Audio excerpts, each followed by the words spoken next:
Olá, estamos começando mais uma edição do programa Diálogos URGS, a Universidade em Pauta. Como temos feito desde março, estamos gravando cada um da sua casa de modo remoto, conforme orientações dos órgãos de saúde. Nós havíamos dado um tempo nas gravações do programa, em função da campanha eleitoral, e agora então estamos voltando às atividades. Habitualmente, quem apresenta esse programa é o nosso colega, o jornalista André Grassi, da rádio da universidade, que está de férias. Então, excepcionalmente, hoje sou eu que vou conduzir essa nossa conversa aqui. Estão presentes o nosso reitor, professor Rui Vicente Oppermann, a nossa vice-reitora, professora Jane Fraga Tutiquian, e o pró-reitor de graduação, professor Vladimir Pinheiro do Nascimento, aos quais agradeço muito por estarem aqui conversando conosco. O assunto de hoje é um tema pelo qual a nossa comunidade acadêmica estava esperando há bastante tempo já, que é a volta às aulas, não de modo presencial, mas de modo remoto. É uma discussão que vinha sendo feita há bastante tempo, né, professora Jane? Eu acho que para começar a nossa conversa é interessante pensar um pouquinho como é que foi esse processo desde o início, lá já de março, até chegarmos nessa última segunda-feira, quando o nosso Conselho de Ensino, Pesquisa e Extensão aprovou, então, as diretrizes para aquilo que a gente tem chamado de ERE, né? Ensino Remoto Emergencial. Exato. Fernando, primeiro, assim, quero dizer que é um prazer estar num programa apresentado por ti. E o ensino remoto emergencial, na verdade, para nós, essa ideia surge exatamente no dia 20 de março, quando o reitor assina a portaria de suspendendo as aulas presenciais. Então, como a gente já tinha a experiência chinesa, nós, naquela portaria, no artigo 2º, já fala em se usar o ensino à distância no lugar do ensino presencial.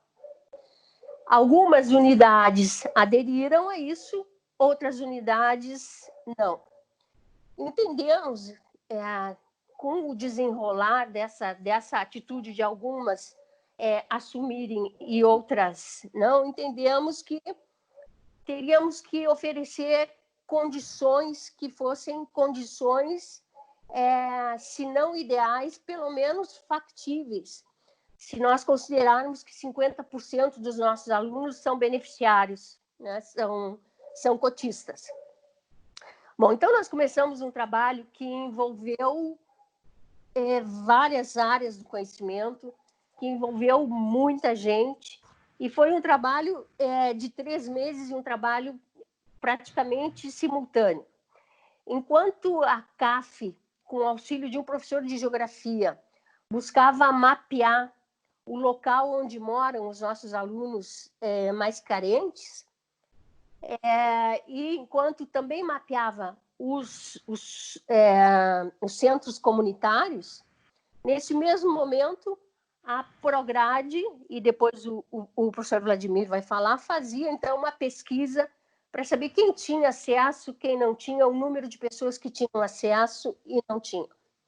Bom, qual o objetivo do mapeamento? O objetivo era o seguinte: aquele aluno que tiver próximo da sua casa um centro comunitário e que não queira trabalhar em casa, ele pode ir ao centro comunitário para trabalhar. E aí o Parque Zenit, através de um projeto do professor Marcelo, nos possibilitou que oferecêssemos, então, para esse centro comunitário, em contrapartida do uso do aluno, um computador restaurado pelo projeto.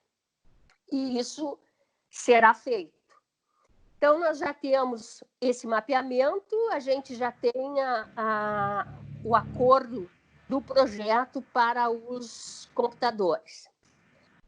Uma vez feito o levantamento da Prograde, nós também colocamos um grupo de especialistas para trabalhar na realização efetiva do projeto do ERE.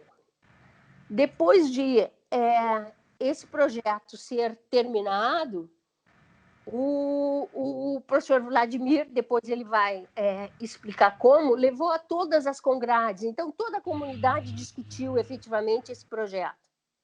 E ainda mais, finalizando, a PRAE apresentou um edital extraordinário, e nesse edital há a possibilidade de compra de um tablet ou de alguma forma de acesso à internet e mais um dinheiro para que eles entrassem na rede.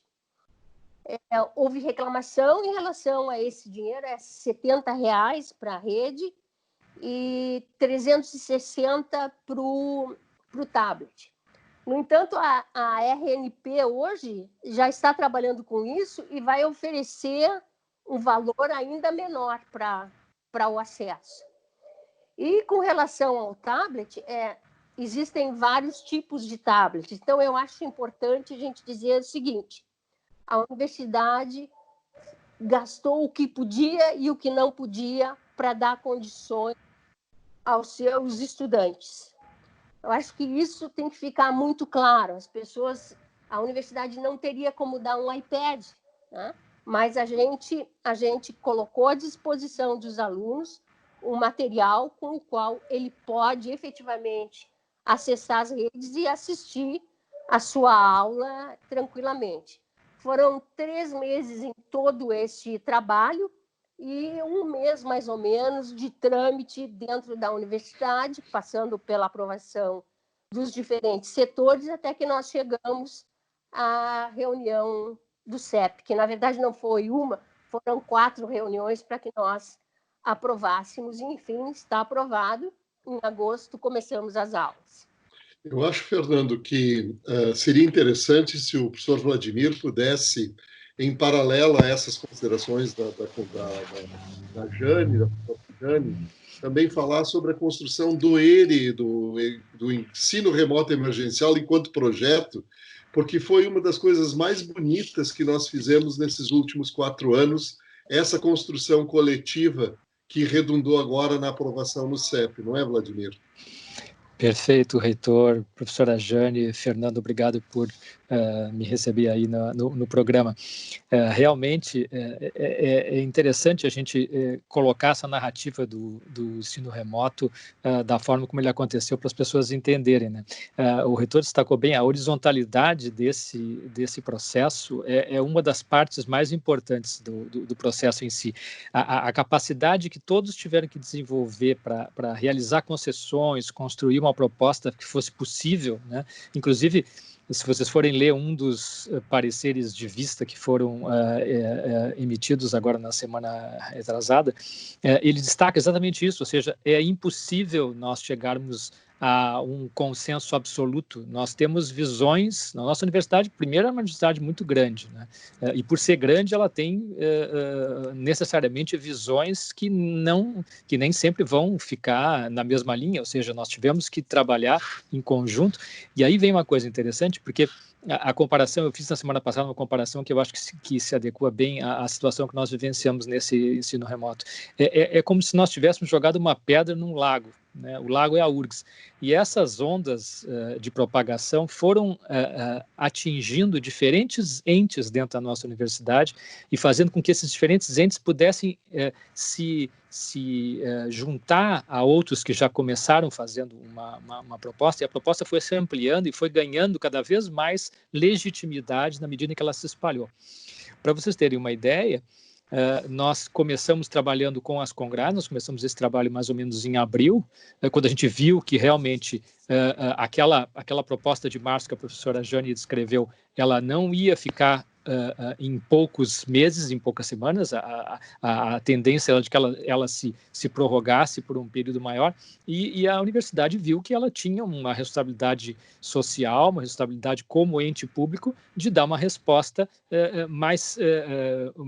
por um período mais longo, ou seja, para tentar aí atender às necessidades dos nossos alunos que precisavam estudar. O que nós fizemos, então, a partir de abril, nós englobamos primeiro as congrades, que começaram a trabalhar, depois os departamentos, e nós temos aqui na URGS 98 departamentos, ou seja, não é pouca gente.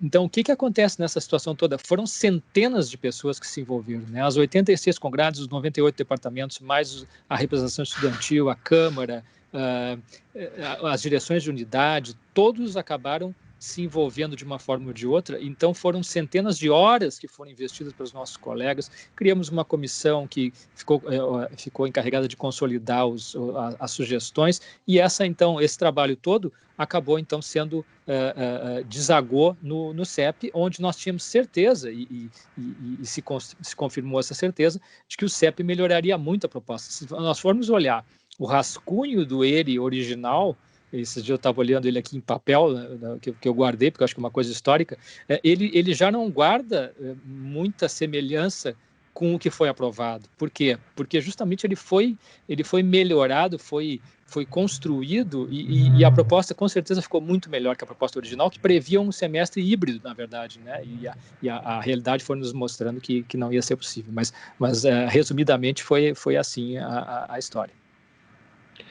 Certo. A gente está, então, diante, na verdade, desse semestre que não vai ser híbrido, como se pensava inicialmente, né? Mas que tem uma data para começar, 19 de agosto. Depois de todo esse processo longo, que realmente envolveu muitos sujeitos dentro da universidade, o que seriam, então, os próximos passos, pensando principalmente as congrades, que é talvez o principal vínculo dos estudantes com os seus cursos, né? O que se espera, quais seriam os próximos passos nessas próximas 3 semanas que temos por aí? Vladimir? Bem, a resolução foi aprovada na segunda-feira, no final da tarde, né, e foi publicada na terça-feira. Nós, na terça de manhã, já publicamos no site da Prograde as instruções para todas as situações que vão ter que acontecer, como, digamos, os novos planos de ensino, como é que eles têm que ser inseridos dentro do sistema, vai ser dentro do SEI, como é que um departamento pode, por exemplo, se for necessário, cancelar uma disciplina que não possa ser oferecida, ou porque o professor não tem condições de oferecê-la, ou porque a disciplina é eminentemente prática e foi constatado que não teria motivo de oferecê-la de uma forma somente teórica.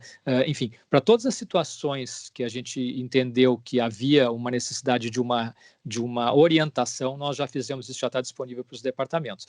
Claro que esse período vai ser um período de intenso trabalho por parte das congrades dos departamentos, né? Mas a gente confia que os nossos colegas, inclusive, já estavam, antes da aprovação da norma, já estavam correndo na frente, né? Os nossos colegas, realmente, a vasta maioria deles estava muito ansiosa para realmente botar a mão na massa, né? E nós temos certeza de que isso vai fazer com que a gente consiga cumprir dentro dos prazos adequadamente, e a gente possa começar realmente no dia 19 de agosto.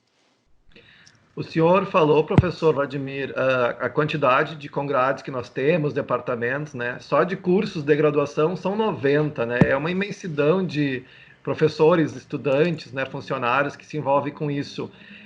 E cada um desses 90 cursos tem as suas próprias características, né? Currículos muito distintos, alguns são mais práticos, outros envolvem atividades em laboratórios, alguns são um pouquinho mais teóricos. Qual vai ser o desafio de administrar essas particularidades de cada um desses 90 cursos, por exemplo? Perfeito. Na verdade, Fernando, se a gente for considerar os cursos que têm a modalidade de bacharelado e licenciatura, nós vamos chegar aí a praticamente 100 cursos, né? E se formos incluir os PEG também, os programas especiais de graduação, como a Biologia Marinha, nós vamos chegar aí em torno dos 100 cursos, um pouco mais. Então, realmente, a diversidade é enorme, né? Nós temos cursos em todas as áreas do conhecimento, isso faz de nós realmente uma universidade, na própria acepção da palavra. Na verdade, o que nós vamos ter que fazer, né? A nossa resolução, ela ficou boa por causa disso, ela não proíbe que haja aulas práticas, né? Ela só não ela não inclui essas aulas práticas como uma coisa recomendada, porque, inclusive, nesse momento, nós estamos em Porto Alegre com bandeira vermelha, a nossa comissão Covid-19 da URGS, da qual eu faço parte também, representando aí a graduação, não está recomendando que nós tenhamos atividades práticas, né? Nós temos uma outra comissão que a professora Jane preside, que é uma comissão que ficou responsável por estabelecer as condições para o retorno. Essa comissão ela vai oferecer para a comunidade as normativas, né? O balizamento das situações, os protocolos, exatamente, professor Jane, os protocolos que vão ter que ser adotados para quando nós tivermos presencialidade. A presencialidade ela não está proibida, mas se ela for ser adotada por algum curso, e aí o curso do reitor e o meu curso são cursos que a gente pode dar o exemplo de que são cursos de que não se pode formar um dentista e formar um veterinário sem aulas práticas, né? Basicamente as aulas práticas são fundamentais para esses cursos.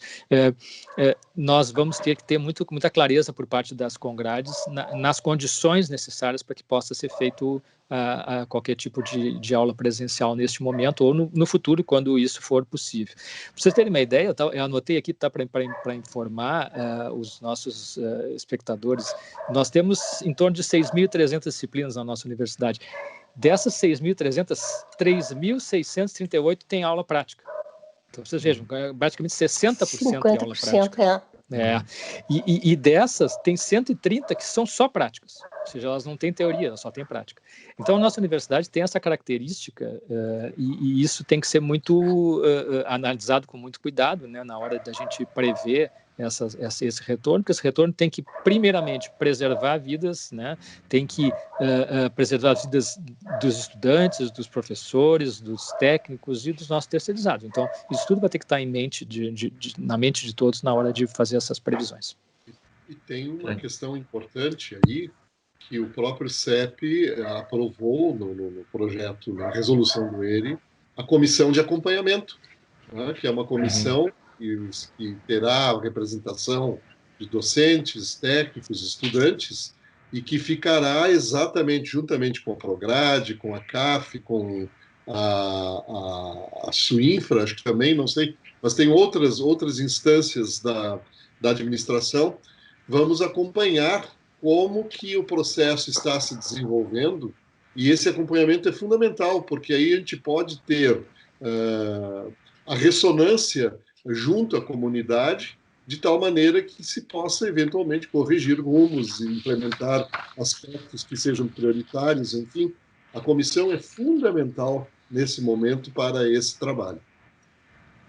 O senhor falou na comissão de acompanhamento do ERE, né? E o professor Vladimir falou um pouco antes da comissão, do comitê de contingenciamento ali, de acompanhamento do Covid. São dois comitês que, nesse momento, devem estar dialogando muito, né, dentro da universidade, conversando muito, porque eles estão sendo sujeitos bem ativos desses processos de agora, assim. Inclusive, a gente teve ontem a publicação de que a suspensão de aulas vai até o final de agosto, né? Uma coisa que a gente inicialmente nem imaginava que seria tão longa assim. E as pessoas têm perguntado um pouco isso assim, tendo em vista que o semestre vai acontecer de modo remoto até dezembro, será que tem alguma possibilidade de as atividades presenciais voltarem? Ou como é que se pensa isso? Tem se debatido esse tema? Fernando, essa é uma questão que nos aflige diariamente, né? É evidente que isso depende de fatores principalmente associados a como a pandemia está estabelecida na nossa sociedade, na nossa comunidade, como nós estamos respondendo a essa pandemia e, em decorrência disso, a própria avaliação que o governo do estado e o governo municipal fazem dessa situação que é entre a pandemia e as nossas respostas em termos de serviços de saúde. Nós, nesse momento, estamos na fase mais aguda da pandemia em Porto Alegre, né? Já houve até quem pensasse em promover um lockdown como uma das maneiras de se atenuar isso. Temos sempre esperança, somos otimistas de que esse processo ele esteja agora sendo superado e que ele venha a se atenuar e deverá se atenuar. Isso acontece, a gente sabe, tanto pelo comportamento em outros países, como até mesmo agora com o comportamento em outros estados, o Amazonas, por exemplo, é um exemplo disso, né? De que nós venhamos a ter uma atenuação da pandemia nos próximos meses, de tal maneira que, justamente por conta disso, as bandeiras se tornem mais favoráveis a que a gente possa considerar um retorno presencial escalonado na universidade, baseado em prioridades, baseado em protocolos, como essa comissão que a professora Jane preside estabeleceu e que está agora recebendo o retorno das contribuições das unidades acadêmicas a respeito. Então, nós estamos preparados, nós temos os protocolos, nós temos os insumos, nós temos tudo isso, mas isso tudo sozinho não basta. Porque, veja você, se nós estamos preparados internamente, mas eu não posso correr o risco de colocar 5, 6, 10 mil pessoas nas ruas de Porto Alegre, no transporte coletivo de Porto Alegre para o campus do Vale, inundar de pessoas esse transporte e quebrar todo o equilíbrio, todo o balanço que está sendo feito. Então, é uma decisão que a universidade terá necessariamente que tomar juntamente com as autoridades locais. E é desse trabalho que nós dependemos para decidir sobre a presencialidade. E graças à excelência da universidade, nossos professores, pesquisadores, a nossa administração está junto com o governo do estado em diferentes grupos de exame da questão, estamos monitorando e participando da construção dessas políticas públicas de tal maneira que, sim, quando for possível, nós vamos começar as atividades presenciais. Na minha visão, o quanto antes, de maneira segura, porque toda vida é uma vida que deve ser preservada, né? Certamente. Os estudantes, principalmente, né, que estavam e estão ansiosos pela volta às aulas, têm feito muitas perguntas, têm se questionado muito, porque é uma novidade muito grande para eles, como é para todo mundo, para toda a universidade, né? Nesse momento, assim, a quem mais, preferencialmente, o estudante deve se dirigir, por exemplo, a sua Congrade, onde é que ele pode buscar mais informação, mais orientação, mais apoio nesse momento em que está vendo essa mudança tão grande na rotina, né, das suas aulas? Olha, eu acho que ele deve começar pela comissão de graduação, né, que é o local onde se estabelece a relação primeira dele com os cursos, com as disciplinas que ele vai estabelecer. As comissões de graduação, por terem participado da construção do projeto, por estarem comprometidas com ele, vão ser capazes de dar esse auxílio necessário sob o ponto de vista acadêmico. Mas também nós temos aí, para os alunos beneficiários, principalmente, a PRAE, que é a Pró-Reitoria de Assuntos Estudantis, que está cuidando da questão da assistência emergencial. Então, para esses alunos beneficiários, a PRAE é o endereço seguro no que se refere a buscar esses auxílios que lhes permitam acompanhar o ensino remoto emergencial. Então, eu diria que a comissão de graduação e a PRAE são os primeiros endereços. E, claro, a PRAE é via Tua URGS, né? Porque a Tua URGS é o centro que congrega todos os interesses dos estudantes de graduação, inclusive aqueles que são administrados pela PRAE. Perfeito. O senhor falou da questão dos beneficiários da PRAE, né? E nas diretrizes do ensino remoto emergencial se fala também das bolsas de monitoria, né? Que elas vão ser mantidas, enfim. O senhor Vladimir quer falar talvez um pouquinho sobre esse aspecto que foi bem salientado aí nas discussões? Fala agora tu, Vladimir. Eu ouvi muito sobre isso durante as reuniões do CEP e eu confesso a vocês que eu fiquei feliz de não ter voz e não estarmos no Consum, porque realmente houve algumas interpretações que foram realmente equivocadas, infelizmente, e algumas talvez tenham sido usadas não da melhor maneira possível. Mas, enfim, o que importa de tudo isso é que a própria resolução, as monitorias são tão importantes que a própria resolução menciona ela, né, faz menção a essa atividade, porque ela é fundamental.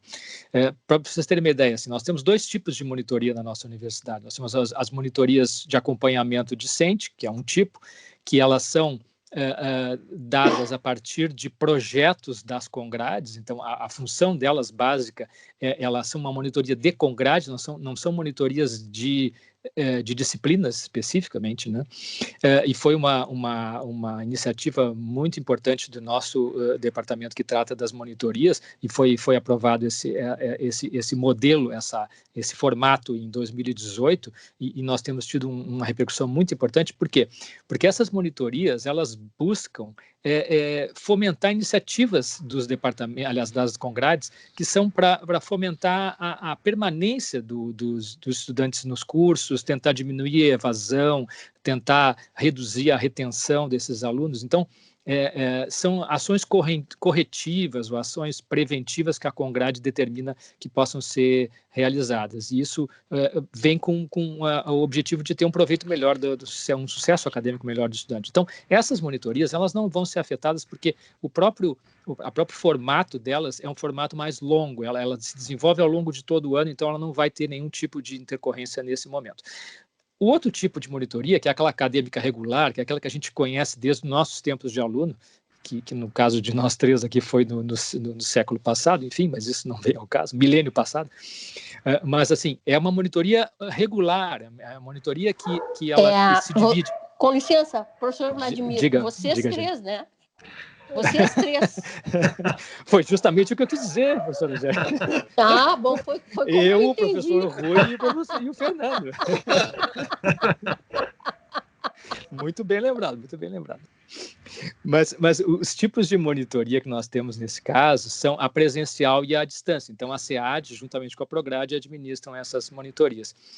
No caso da presencial, nós temos a remunerada e a voluntária, que funcionam da mesma maneira, e aí são as monitorias que fazem o apoio para as disciplinas, né? Então, elas têm um modo de funcionamento que elas iniciam no início do semestre, quando começam as aulas, e elas terminam sempre com o final do semestre. Então, se o final do semestre previsto para 2020/1, original, estava previsto para terminar dia 15 de julho, no dia 15 de julho, pelo nosso sistema construído aqui dentro da universidade, essas monitorias elas se extinguem, porque as aulas deveriam ter terminado naquela data. O que nós vamos fazer agora? Nós precisávamos primeiro da aprovação do semestre emergencial, para que nós possamos, então, agora reoferecer essas monitorias, e aí nós, ontem à tarde, já conversamos com o CPD hoje, no dia de hoje, está fazendo alguns testes para verificar no sistema qual vai ser a melhor forma de nós fazermos isso, se vai ser através da chamada clonagem de monitores, se vai ser através de um recadastramento, nós não sabemos ainda, porque o CPD que vai nos dizer qual vai ser a melhor maneira de fazer isso. Mas vão ser reoferecidas, então, aquelas disciplinas que forem ocorrer no semestre emergencial, elas vão ter normalmente as suas monitorias reativadas. Aqueles que não conseguiram ainda cadastrar os monitores porque houve um fechamento do sistema lá em abril, vai ser reaberto o sistema para que possa haver o cadastro de monitores já selecionados anteriormente, para que tudo continue funcionando da maneira mais tranquila possível. Então, podem ficar tranquilas as congrades, os próprios alunos, né, os departamentos, que tudo que for possível ser feito vai continuar sendo feito. Nós só não podíamos manter as monitorias funcionando de maneira corrida, porque sempre foi assim. Então, não houve... Alguns disseram assim, a universidade cancelou as monitorias. Não, a universidade fez... Nem foi a universidade, foi o sistema automático da universidade que cancelou ao final do processo, que já estava previsto há muito tempo, né? Então, não há nenhuma modificação nesse sentido. Obrigado, professor Vladimir. O nosso tempo está acabando, né, do programa. Acho que a gente conseguiu conversar sobre vários aspectos importantes e necessários desse ensino remoto emergencial, mas eu pergunto, antes de encerrar, se talvez vocês acreditam que alguma informação tem que ser reforçada, outras a gente esqueceu de abordar algum ponto que pareça importante. A gente abre esse espaço, então, para uma finalização. Vladimir, Jane... Eu queria recomendar a todos os professores e aos estudantes que lessem o parecer e a decisão, a resolução do CEP. Eu acho que não existe orientação melhor do que lá está escrito, porque tudo está escrito e de uma forma muito, muito clara. Eu acho que o princípio de tudo deve ser ler esse material. Vladimir? Perfeito.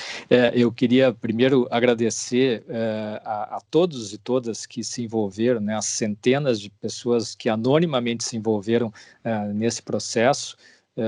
O professor Neto foi o relator no CEP, eu no final já mandei mensagem para ele agradecendo o enorme trabalho que ele fez, mas eu gostaria de incluir nessas pessoas a serem agradecidas todos aqueles que se envolveram com todo o processo. E eu queria dizer uma frase final, assim, no meu entendimento, que nós vamos todos fazer o melhor que podemos, tanto os professores, quanto os alunos, quanto os técnicos.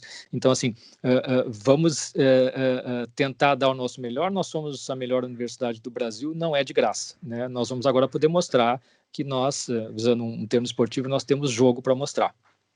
É isso, obrigado.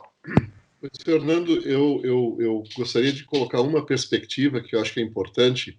As sessões do Consumo e do CEP agora são transmitidas. Então, a audiência a essas sessões aumentou muito daquele pequeno espaço que na presencialidade a gente tem para as pessoas estarem lá. E eu acho isso muito positivo. Muito positivo porque o ensino remoto emergencial, conforme a Jane e o Vladimir colocaram, foi construído pela base, foi construído de uma maneira transversal, com a participação de todos, e a própria discussão que se procedeu no CEP de forma em 4 sessões também foi acompanhada pela comunidade, que assim teve a oportunidade de ver como é que se constroem essas propostas dentro da universidade. Como é que a gente pode contribuir para que ela chegue e por que a gente entende que esse trabalho é um trabalho tão grande, tão importante. É claro, no CEP, como em todos os nossos conselhos, existem divergências, às vezes uma má educação ou outra, mas o fato é que todos estavam ali contribuindo para que a gente tivesse a melhor proposta de ensino remoto emergencial. Então, eu quero comemorar essa capacidade de comunicação que a gente constrói dentro da virtualidade e que eu tenho certeza é um legado que vai ser mantido no pós-pandemia também, porque ela nos aproxima da comunidade, a comunidade participa conosco da tomada dessas decisões tão importantes para todos nós. Muito obrigado. Perfeito. Acho que é importante também destacar que todo esse material, né, a legislação, esses pareceres todos, tem material de apoio, o calendário, está tudo disponível num site, né, urgs.br/ere. Então, quem quiser acessar vai encontrar lá muito material para dar uma lida, para se familiarizar com essas novidades todas que estão surgindo. Então, além das informações que aqui foram trazidas, também tem esse espaço com bastante informação que vale a pena ser acessado. A gente encerra aqui, então, o nosso programa Diálogos de hoje. Muito obrigado aos participantes, professor Rui, professora Jane, professor Vladimir. Acho que foi bem importante ter esse momento para a gente conversar, explicar melhor essas questões dessa grande novidade que está por vir e que todos nós tenhamos, a partir de agosto, então, um novo e especial semestre remoto. Muito obrigado e até a próxima.